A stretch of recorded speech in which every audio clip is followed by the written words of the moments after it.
Folks, welcome once again to Johnny D Talks to the Stars. Today, a special guest that we have on here, actor and director, Michelle Danner. Welcome to my show, Michelle. Hi, how are you? Thank you for having me. Well, good. And how are you doing today? I'm doing pretty good. I'm in sunny California. Cool, cool. And right now it's sunny Mississippi, but we've had our share of storms here, and every now and then even some tornadoes. But everything's fine and dandy. I guess we dodge tornadoes here like you all dodge fires over in the California area. We didn't dodge them in January, but yeah, right. So far, so good. That's good. So far, so good. It's very, very good. Everything's going well. Well, indeed, let's just go right off the bat. You are a director of a new movie that's coming out soon. It's called The Italians. Could you tell us a little about that? Yes, it's about a family that's about to meet their only son, I should say, as a girlfriend that he's been dating for several months, unbeknownst to them, and they're about to meet her for the first time. And they start to get one shock after the next because they're a traditional Italian-American family, and they find out that she's, not Catholic. She's been divorced. She doesn't want children. She doesn't really like the Italian cooking that the mom is cooking. So basically, an Italian mom's worst nightmare. Yeah, indeed. I've seen the movie, and yes, indeed, it is very well done. And you got to be the actress in the movie, the lead actress. I did, because this was definitely an homage to my family. I grew up in an Italian family, and it was a colorful family, very passionate, always fighting for what they felt was the right thing. And I would never in a million years dream of bringing a date home because I just didn't know ever when the pasta was going to fly. But it was going to. I knew it was going to, and therefore I protected all of my dates because inevitably that's where we were headed. I can understand because my family being mostly Croatian, some Italian, and I can tell you the similarities were uncanny. So I could really associate with, understand what was going on in the movie. Yes, so it's a slice of life, and it penetrates the lives of these people and these very emotional beings. And it's about family, it's about forgiveness, it's certainly about love that endures, and about really good food. Oh, yes, Italian food. We'll go eat like some great Italian food and hug their families after. Yeah, indeed. And it's going to be premiering on what platforms, can you tell us? Yes, we finally heard today that it's going to be exclusively on April 11th on Amazon. And then shortly after, a few weeks later, it will be on Google Play, it'll be on Apple TV, it'll be on Vudu, and then it'll follow by other platforms. We spent a year doing the festival circuit. Well, we opened it at the Chinese Theater here in Los Angeles with the LA Italia Film Festival, won awards. Then we went on to CineQuest in San Jose. Then we played San Luis Obispo, Nevada. We were in Italy at several film festivals, Ischia, Marateale. People loved the movie, which is great. We were recently in the fall at the Big Apple Film Festival. Alrighty. And now it's we're releasing it on the platform, so we hope that people will enjoy it, watch it with their families. Very cool, very cool. And your title, you're a director, actress, and also you're a teacher of acting. I mean, out of all that, how did you get into this business like that? Well, I would have to back the clock all the way to my dad was a very well-known producer. As a matter of fact, the William Morris Agency in New York asked him to be the president and open the very first William Morris in Paris, off the Champs-Élysées. I was there not too long ago, looking at that building where I went as a little girl, played under my father's desk, and all these big celebrities would come and talk about their dreams, talk about their vision for their careers, and I think I probably soaked it all up. But in addition to that, I grew up in Europe. I traveled all over Europe. I grew up in Paris. I went to museums, to Le Palais de Versailles, to theater. I read a lot, so I had a great upbringing. I speak different languages. Maybe you hear a little accent in the back. So I moved back to New York when I was 15, studied with Stella Adler, with Uta Hagen, then moved to LA and started teaching.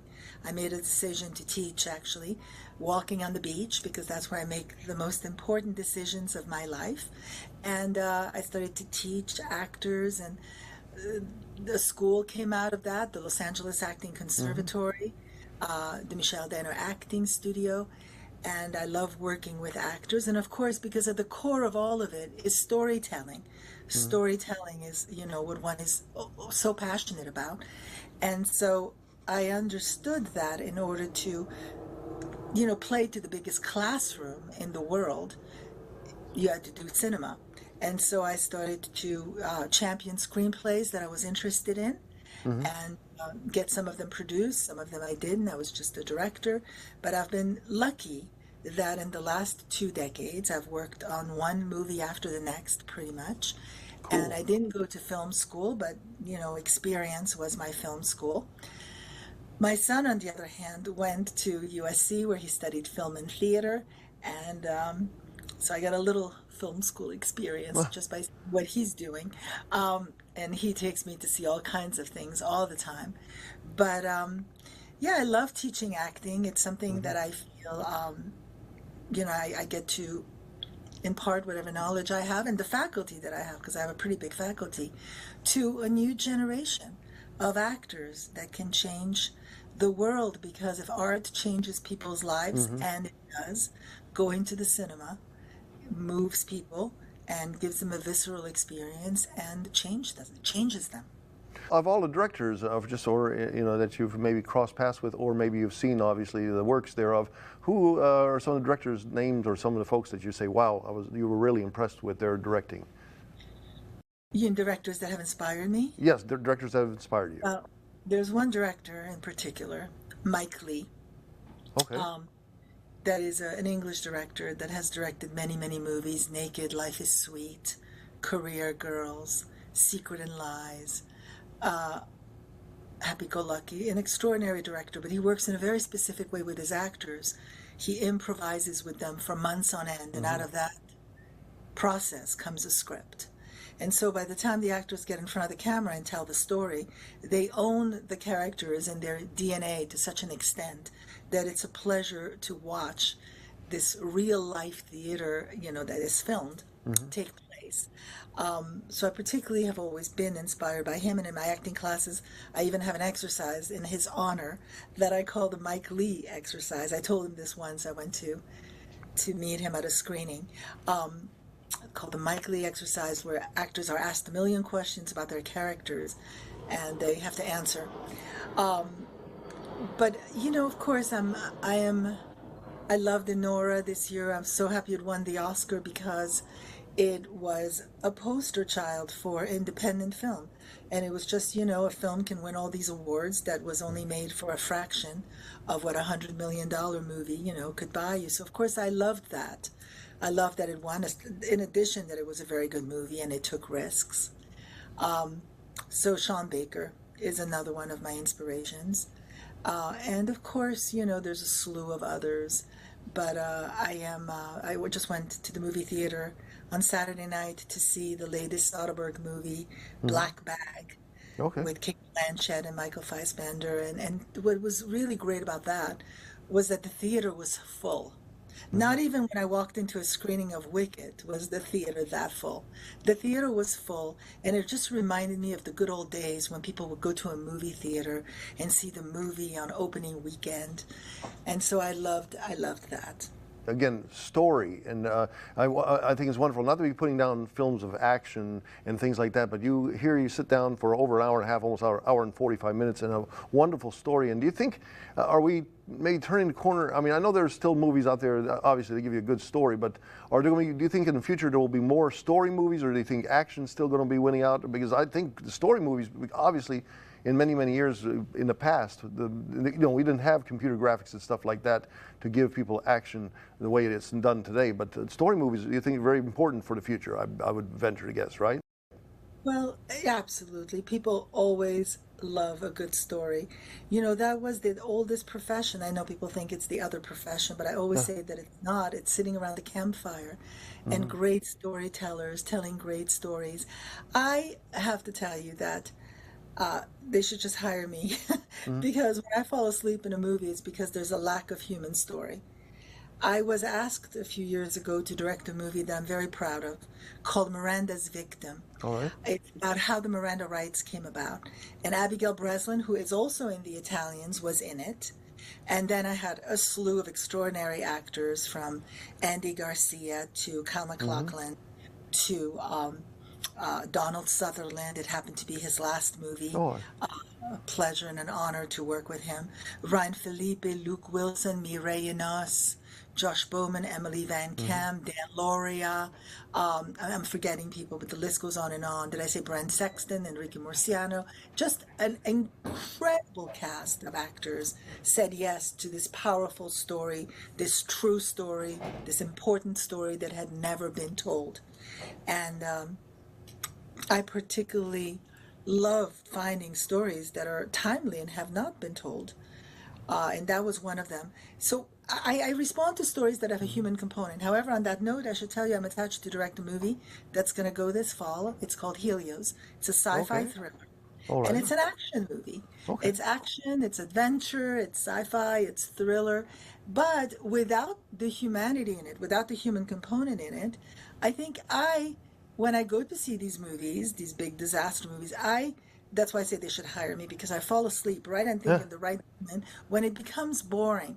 And when there's just so much visual effects, and I love visual effects and I love special effects, but there's just so much of it that you can be bombarded with. At the end of the day, going to see a movie, letting a story affect you, has to move you. And Indeed. so if that component, that human component is not in there, it's not going to move you. So you can appreciate all of the, as I call them, the accoutrements of the movie. But if that's not there, to punch you in the gut, then to me it doesn't really work. Well, indeed, your stories again, from watching the movie The Italians, it was a very nice story. And not to give away anything, it's a wonderful, wonderful story. And just wondering, being that you're a teacher, any graduates from your teaching that stand out? Well, a lot. I have taught throughout the years a slew of actors. You know, I'll just tell you one story, which is Okay. an actor that I just spoke to the other day. I directed a movie before Miranda's Victim called The Runner. Okay. And I was teaching an acting class, and that night, that particular night, all the lights went out on Main Street in Santa Monica. So there were 3 scenes left. I asked the students to hold up their phones with the lights so we could, not shortchange those 3 scenes that were left. This young actor from Finland called Eduard Filippona, incredibly talented, did this scene that pierced me to my core. I was working on a movie called The Runner, and I gave it to him, and I said, you have to play the lead. And he said yes. And we made this movie right before COVID happened. Like, in other words, we would have made it like a week later. We would have not made it. We got into the elevator as the door closed. And fast forward the clock, Ridley Scott calls me and says, I know you worked with this actor, Edouard, and can he do this? He was working on Napoleon. And I said, he can do anything he sets his mind to do, because he's that talented. And he cast him in 2 of his movies, The House of Gucci and Napoleon, and now he's getting ready to shoot another movie. That's a success story, I think, of a student that worked really, really hard. Cool. And just one little also question before we finish this. There's so many platforms now. I'm sure that you've, just like me, have grown up through time, and you remember just there was only a limited amount of studios out there and everything, and all these other folks out there. But now there's so many platforms. Do you think there's still a lot more room for more platforms out there? Or do you think we're reaching saturation now? I think we've reached saturation. I can't keep up. Somebody just told me today about another platform that I didn't even know about. And it's the only platform that you can see this show in. I'm blanking on the name. I mean, I cannot. There's too many. Well, I mean, but let me just tell you, going back to The Italians, it's going to be premiering on Amazon on Amazon on April 11th. I'm telling you, folks, a very, very entertaining movie. I mean, it was wonderful. I've always been a big fan of cinema, And obviously I do this show and I get a chance to talk to folks, but again, being a fan of cinema and everything through time, just like, there are a lot of memorable moments, I think, in this movie that you made, and I would like to tell you good luck with it, with your premiere, and good luck with all of your rest of your career. Do you have any other things coming up around the corner? Well, the movie coming out April 11th, Uh-huh. and I'm going to Italy to Okay. shoot the movie in June after Cannes, after the Cannes Film Festival. Alrighty.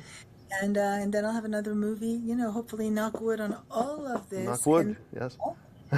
when in December, I had this feeling 2025 is going to be this incredible year. And that feeling followed me all throughout January. I think, I don't know when the fires started, and then the fires happened in Los Angeles. And that certainly threw, threw a caveat in all of it. But now I think we're coming back. We healed a little bit. I mean, obviously it's going to take time to rebuild. A lot of my friends lost their homes, so that's absolutely devastating. But so it started in a rocky way in this state of California. It was definitely rocky and heartbreaking. But I think we're coming out of it, and and I think I have a great feeling about the rest of this year and Indeed. everything that's about to happen. Well, Michelle, wish you the best of luck for not just 2025, all of your future coming up. It was great to talk to you, and thank you for being on my show. Thank you so much for having me. I really appreciate it. Thank you. And thank you for watching the movie. And I have to tell you, go rate it on IMDb and Rotten Tomatoes. But you can't give it a 10. The algorithm doesn't take a 10. Oh. But if you like it, give it a 9 or an 8. Oh, or definitely falls in the category of 8 or 9. I'm personally after watching it. Thank you. Okay, well, thank you for being on here. Take care. Thank you. Bye. Bye.